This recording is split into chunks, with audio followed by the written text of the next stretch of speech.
Hi guys, alas 4:30 ng umaga, nandito tayo sa trabaho. Share ko lang kung paano magsisimula dito sa Australia.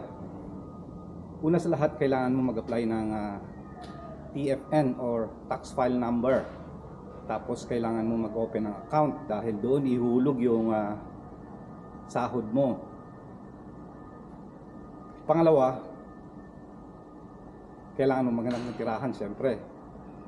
Pag naghanap ka ng tirahan dito, kailangan mo ng reference, tsaka kailangan nilang silipin kung makakabayad ka. So, ipoprove mo na meron kang pera sa bangko.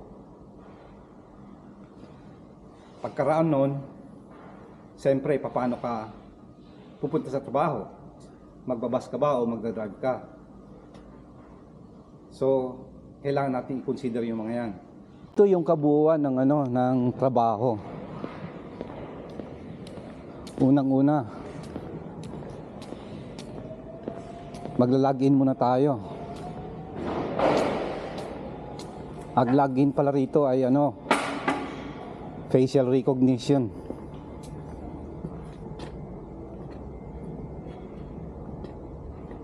Live detection failed. Thank you. Ayan, nakalagin na tayo.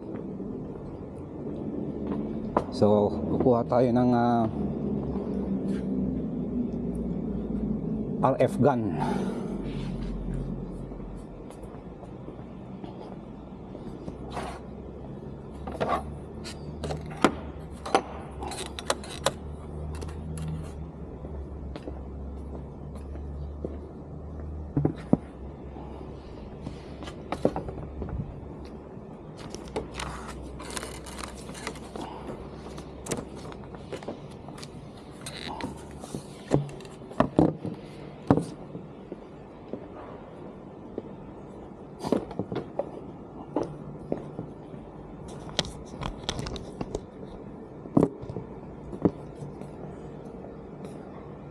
Ito yung mga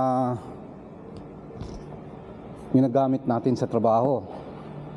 Reach forklift ang tawag nila rito. Ngayon, pag nakahanap ka na ng tirahan mo dito, kailangan mo pa rin magpakabit ng ilaw tsaka tubig. So, ang pinaka-best, dumaan ka ng agency para sila na ang mag-arrange ng accommodation mo.